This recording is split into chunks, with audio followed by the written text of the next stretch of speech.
Title పెట్టాం కదా, వాళ్ళు కూడా గట్టిగా ఫిక్స్ అయినట్టుంది. మేము సంక్రాంతికి వస్తున్నాం అని చెప్పి వచ్చేసారు వాళ్ళు కూడా.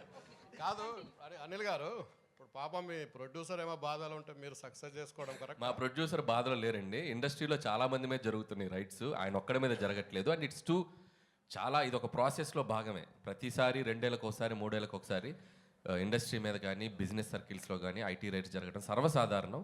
సో అలాంటి ఒక ప్రాసెస్లో జరిగే భాగం. ఇంకా వాళ్ళు మమ్మల్ని, మేము వాళ్ళకి కాంటాక్ట్ అవ్వలేకపోతున్నాం. ఎవరో డ్రైవర్స్ నుంచి దొంగచాటుగా అక్కడక్కడ పట్టుకుని సార్ మేము ఇలాంటివి చేస్తున్నాం అంటే రాజుగారు ఒకటే చెప్పారు, మేము వచ్చినా రాకపోయినా మీరు ప్రమోషన్స్ కానీ ఇంట్రాక్షన్స్ కానీ ఏవి ఆపొద్దు, ఈ సినిమా విజయాన్ని ప్రజల మధ్య మీరు పంచుకుంటూనే ఉండండి. వాళ్ళ క్లియర్ ఇన్స్ట్రక్షన్ మాకు ఉంది కాబట్టి హ్యాపీగా మేము మా పనిలో మేము సినిమా గురించి, ఇదేదో మా పర్సనల్ ఇది కాదు, సినిమా కోసం జస్ట్ కేమ్ హియర్. సుకుమార్ ఇంట్లో జరుగుతుంది, మీ ఇంటికి కూడా వస్తారా? సుకుమార్ ఇంటి పక్కకి నేను ఇంకా షిఫ్ట్ అవ్వాలా, త్వరలో షిఫ్ట్ అవుతున్నాను ఫిబ్రవరికి. కాబట్టి మా ఇంటి పక్కకి లేను కాబట్టి ఇంకా రాలేదు. ఇప్పుడు మీరు అడిగారు కాబట్టి ఖచ్చితంగా వాళ్ళు వచ్చే అవకాశం ఉంది. వెంకటేష్ గారు సార్ సార్ మా డైలీ ప్రొఫెషన్ వైజ్గా చాలామంది హీరోని కలుస్తూ ఉంటాం. బట్ క్లియర్లీ చెప్పాల్సింది ఏంటంటే వెంకటేష్ గారు ఒక డిఫరెంట్ కైండ్. ఎలా అంటే మీ సినిమాల్లో మీ మీద సెల్ఫ్ సెటైర్ వేసినా సరే గ్రేషియస్గా తీసుకునే యాక్టర్ మీరు. అలాగే ఇప్పుడు ప్రమోషన్స్ అంటే ఒక బార్ అనేది, ఒక రిస్ట్రిక్షన్ అని ఏమీ పెట్టుకోకుండా సినిమాని ఆల్అవుట్ ప్రమోట్ చేసిన హీరో మీరు.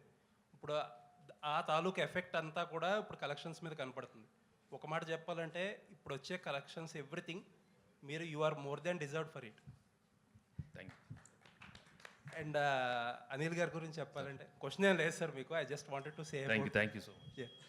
అనిల్ గారు, తొందరలో మీ మీద కూడా రైట్స్ జరగాలని కోరుకుంటున్నాను. ఓరి నాయనో, నిన్న మీకు ఒక జోక్ చెప్పాలి. నాకు నిన్న ట్విట్టర్లో ఒక ట్యాగ్ చేస్తూ ఒక ఫ్రెండ్, విజ్ఞాన్లో నా కాలేజ్ ఫ్రెండ్ అనమాట, వాడు నిన్న న్యూస్లో వచ్చింది నా మీద కూడా రైట్స్ జరుగుతుందని. ఇన్ఫ్యాక్ట్ నా మీద జరగలేదు.